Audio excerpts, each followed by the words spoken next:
నమస్తే, welcome to 99 TV. Modi గారు ఏమన్నా నా అత్త కొడుక, ఆయన జీవితం ఆగిపోవటానికి, చెప్పకపోతే ఉండిపోవటానికి.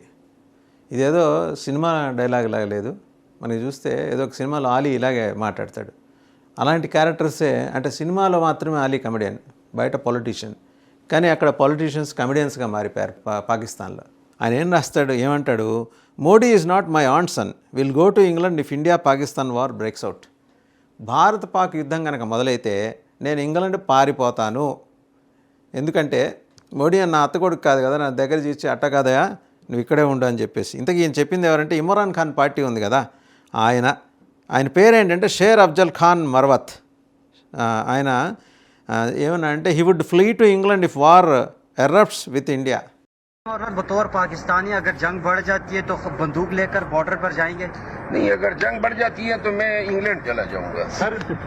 मरवत साहब, आप नहीं समझते कि इन हालात में मोदी साहब को थोड़ा सा बैकग्राउंड में जाना पड़ेगा या थोड़ा सा पीछे हटना पड़ेगा? इन हालात में आप नहीं समझते कि मोदी को थोड़ा सा पीछे जाना चाहिए ताकि हालात नॉर्मल हों? मोदी मेरे खाला का बेटा है जो मेरे कहने से पीछे जाएगा. ది మొమెంట్ ఇట్లా యుద్ధం మొదలైంది అనగానే నేను విమానం ఎక్కి పారిపోతాను ఇంగ్లాండ్ అని. వాళ్ళకి సేఫ్ జోన్ ఇంగ్లాండ్ అనేది, వాళ్ళకి షెల్టర్ జోన్ అనమాట. వీళ్ళ మిలిటరీ జనరల్స్, ఆర్మీ జనరల్స్, వాళ్ళు వాళ్ళ పెళ్ళాలు బిడ్డలు అందరూ అక్కడ ప్రశాంతంగా బతుకుతుంటారు. ప్రశాంతమైన జీవనం, ఉన్నతమైన చదువులు చదువుకుంటూ ఉంటారు, ఉన్నత విద్యాభ్యాసం, చక్కటి ఇంగ్లీషు, చక్కటి కెరీర్. ఎటొచ్చి బాధపడాల్సింది ఎవరంటే ఆ దేశ పౌరులు. This statement follows height and tensions after a terrorist attack in Jammu and Kashmir. తెలిసిందే, పహల్గామ్ అటాక్ తర్వాత ఆయన ఈ స్టేట్మెంట్ ఇచ్చారు. An Indian BJP spokesperson Pradeep Bhandari claimed Pakistani officials are panicking అన్నాడు. ప్రదీప్ భండారీ ఇంతకుముందే చెప్పాడు, ఇవాళ కొత్తగా చెప్పడం ఉంది. మనం ఎప్పుడైతే భారతదేశం యుద్ధ సన్నాహాలు మొదలెట్టిందో వీళ్ళందరూ ప్యానిక్ అవుతున్నారు అని చెప్పేసి. సరే, ఇంతకీ ఈయన ఏమన్నాడో చూద్దాం. పాకిస్తానీ పొలిటీషియన్ ఫ్రమ్ ఇమ్రాన్ ఖాన్స్, పాకిస్తాన్ తెహరీక్ ఈ ఇన్సాఫ్, పీటీఐ, పాకిస్తాన్ తెహరీక్ ఈ ఇన్సాఫ్ ఆయన పార్టీ పేరు. ఆయన ఏమంటాడు, he would leave for England if war breaks out with India. The statement was made during an interview. ఆయన ఒక ఇంటర్వ్యూలో చెప్పాడు ఈ విషయం. Tensions between the two countries have increased after the killing of 26 Indian tourist in Jammu and Kashmir Pahalgam.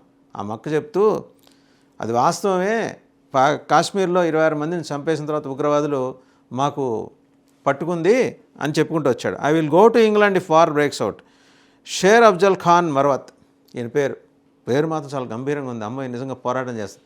తీరామోసి ఏంటి, ఈయన విమానం ఎక్కి పారిపోతాను నేను, అమ్మో బాబాయ్ నేను ఏమన్నా, మోదీ నన్ను కాపాడటానికి నా అత్త కొడుగా అయింది, కష్టం, నేను వెళ్ళిపోతాను. ఈయన సుప్రీంకోర్టు అడ్వకేట్ కూడా పాకిస్తాన్లో. ఇదొక బీభత్సం, మళ్ళీ చూడండి. Supreme court advocate. He was asked during an interview if he would personally take up arms in the event of a war with India. Supreme court advocate, మీరు ఒక గౌరవప్రదమైన పొలిటికల్ బ్యాక్గ్రౌండ్ ఉన్న ఫ్యామిలీ నుంచి వచ్చారు, మీ పేరు కూడా చాలా విశాలమైనది, పెద్దది, షేర్ అఫ్జల్ ఖాన్ మర్వత్. అంటే ఆయన ఆ ప్రశ్న అడిగితే, if war breaks out I will flee to England, పారిపోతానన్నాడు, వెళ్తానని కూడా అనలేదు ఆయన. The journalist followed up asking whether India should deescalate the situation. India ఏమైనా డీఎస్కలేట్ చేస్తుందా అంటే మారవత్ గారు చెప్పారు, is Modi my aunt's son that he will step back just because I say. నేను చెబితే వింటాను మోడీ మా అత్త కొడుకా లేదా మా పిన్ని కొడుకా, అది ఆన్సన్ అంటే ఎవరైనా కావచ్చు, అత్త కావచ్చు, పిన్ని కావచ్చు, పెద్దమ్మ కావచ్చు. అంటే చాలా సీరియస్గానే అన్నాడు. ఆయన వీడియో ఒకటి వైరల్ అవుతుంది, అది ఎక్స్లో, అది కూడా మనం చూడొచ్చు. ఆయన దాంట్లో ఏం చెప్పుకుంటూ వచ్చాడు ఆ ఇంటర్వ్యూలో, అది ఎక్స్లో పోస్ట్ అయింది కాబట్టి అందరికీ అందుబాటులోనే ఉంటుంది. అండ్ దీని మీద బీజేపీ స్పోక్స్ పర్సన్ మాట్లాడారు, ఆయన ప్రదీప్ భండారీ, ఆయన బీజేపీ ఆయన చెప్తూ, many ministers and army generals in Pakistan were preparing to leave the country out of fear of a strong Indian response. చాలామంది army generals, retired army officers ఈ పాటికి ఇంగ్లాండ్కి విమానాలకి టికెట్ల కోసం పెట్టుకొని ఉంటారు. టికెట్ రేట్స్ ఎస్కలేట్ అయిపోయినాయి, వీళ్ళందరూ పారిపోతారు. యుద్ధం జరుగుతున్న సమయానికి అక్కడ జనరల్స్ ఉంటారు, సైన్యం మాత్రమే ఉంటుంది అనేది భండారీ గారి వ్యాఖ్యానం. Pakistan's ministers have accepted that India under prime minister Modi's leadership is not going to stop. అర్థమైపోయింది పాకిస్తాన్ మంత్రులకి, మోదీ ప్రభుత్వం ఇది చూస్తూ ఊరికిన పరిస్థితి లేదండి. And they are so afraid that their ministers say they will go to England once India gives them a befitting response. ఒక్కసారి మనం మొదలెడితే శతఘ్నులు క్షిపణులు మొదలెట్టామంటే ఎవడికి వాడు గోజీలు సర్దుకొని ఇంగ్లాండ్ ఫ్లైట్ ఎక్కేస్తాడని చెప్పేసి ప్రదీప్ భండారీ గారు చెప్తున్నారు. There is a consensus in Pakistan that it cannot match India's defence capabilities. ఆ మాట కూడా అన్నాడు ఆయన, ప్రదీప్ భండారి గారు. ఒక ఏకాభిప్రాయం అయితే పాకిస్తాన్లో ఉంది, భారత రక్షణ దళ సామర్థ్యంతో పోటీ పడగల సత్తా పాకిస్తాన్కి లేదు అని. The people of Pakistan and the entire world know that the under the leadership of PM Modi India is going to deliver a befitting reply to Pakistan. సరాసరి ఎలాంటి రిప్లై ఇవ్వాలో, ఎలా దింపాలో మోడీ గారి నేతృత్వంలోని ప్రభుత్వానికి తెలుసని ప్రపంచం మొత్తం అర్థం చేసుకుందని. సరే, ఇంకోటి కూడా మాట్లాడారు ఆయన, అక్కడితో ఊరుకోల. Uncertainty about over Pakistan army chiefs whereabouts following the Pahalgam terror attack reports surfaced last weeks speculating about the location of Pakistan's army chief general Syed Asim Munir. Syed Asim Munir garu వారు ఎక్కడున్నా వెంబడే ప్రజలకు కనపడాలి, ఆయన వేర్ అబౌట్స్ తెలియట్లేదు. Some local sources claimed that he had either left the country or gone into hiding. దేశంలో విడిచిపెట్టి ఉండాలి, లేదా ఏ బంకర్లో అయినా దాక్కుని ఉండాలి అని. ఈ బుక్క మనం మొదల నుంచి చెప్తున్నాం. ది మొమెంట్ ఆయన 17th నాడు అడ్రస్ డెలివరీ చేసిన తర్వాత సబ్సీక్వెంట్గా పెహల్గాంలో ఈ దాడి జరిగి 26 మంది ప్రాణాలను ఉగ్రవాదులు బలికొన్న తర్వాత అతను ఈవెంట్ మిస్సింగ్. ఒక లోపల ఇన్ఫైటింగ్ మొదలైంది వాళ్ళల్లో. ఇన్ఫైటింగ్ ఎలాంటి ఇన్ఫైటింగ్ అంటే, యూ స్టెప్ డౌన్ ఇమీడియట్లీ అని చెప్పి జనరల్ సయ్యద్ అసీం మునీర్ని రిటైర్డ్ ఆఫీసర్స్ కూడా వాళ్ళు డిమాండ్ చేసే పరిస్థితి వచ్చింది. అప్పటి నుంచి ఆయన బంకర్లో దాక్కున్నాడని, లేకపోతే పెళ్ళాం బిడ్డలతో కలిసి ఇంగ్లాండ్ ఆస్ట్రేలియా పారిపోయాడని అంటున్నారు. ఆయన ప్లేస్లో ఇంకొక ఆయన తీసుకొచ్చారు, ఆయన జనరల్ ఆసిమ్ మాలిక్. చూడటానికి ఇదే పోలికలతో ఉన్నాడు, ఈయన క్లోన్ బ్రదర్ ఏమో అన్నట్టు. ఆయన ఏంటి, ఆయన ప్లేస్ అని అనలేం కానీ నేషనల్ సెక్యూరిటీ అడ్వైజర్ అనే పోస్టులోకి ఆయన తీసుకొచ్చారు. ఆయన ఐఎస్ఐ చీఫ్గా ఉన్నాడు. ఈయన ఆల్రెడీ ఐఎస్ఐ చీఫ్గా చేసి general Asim Munir army chief అయ్యాడు. సో ఆ పోస్టులో ప్రస్తుతం అనేది జనరల్ ఆసిమ్ మాలిక్. ఆ మాలిక్ని తీసుకొచ్చి నేషనల్ సెక్యూరిటీ అడ్వైజర్ని చేశారు. అక్కడే అనుమానాలు వచ్చినాయి, ఏంటి బుడంకాయ్ ఇక్కడి నుంచి పారిపోయాడా ఏంది, ఇన్నాళ్ళు బీరాలు పలికాడు కదా. Our blood is different, our breed is different, our culture is different, our religion is different, our civilisation is different, our ambitions are different, our thought process is different. Yes, your thought process is terrorism, different to that of the rest of the countries. Pakistan की कहानी अपने बच्चों को जो है आपने जरूर सुनानी है, ताकि वो पाकिस्तान की कहानी ना भूलें. Well, our forefathers they thought that we are different from the Hindus in every possible aspect of life. Our religion is different, our customs are different, our traditions are different, our thoughts are different, our ambitions are different. That was the foundation of the two-nation theory that was laid there. That we are two nations, we are not one nation. So because of that, our forefathers, they struggled, mounted that incessant struggle to create this country.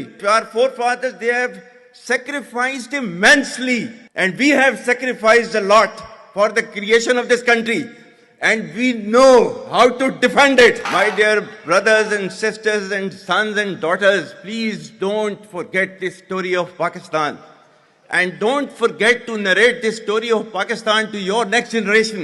ఆయన ప్రదీప్ భండారి గారు ఏమన్నారు, hash tags గురించి కూడా mention చేశారు. Hashtag Munir out began trending on X formerly Twitter with users discussing unverified claims that Munir and his family had fled Pakistan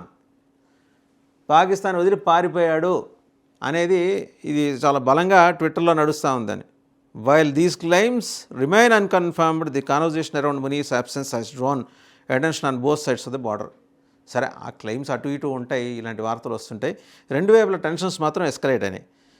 in response to the speculation, the Pakistan prime minister's office released a group photo showing prime minister Shahbaz Sharif and general Munir at a military event in Abbottabad on April 26. ఏముంది, ఇవాళ రేపు graphics వచ్చినాయి, పెద్ద పెద్ద నగరాలనే మనం గ్రాఫిక్స్లో చూపిస్తున్నాం.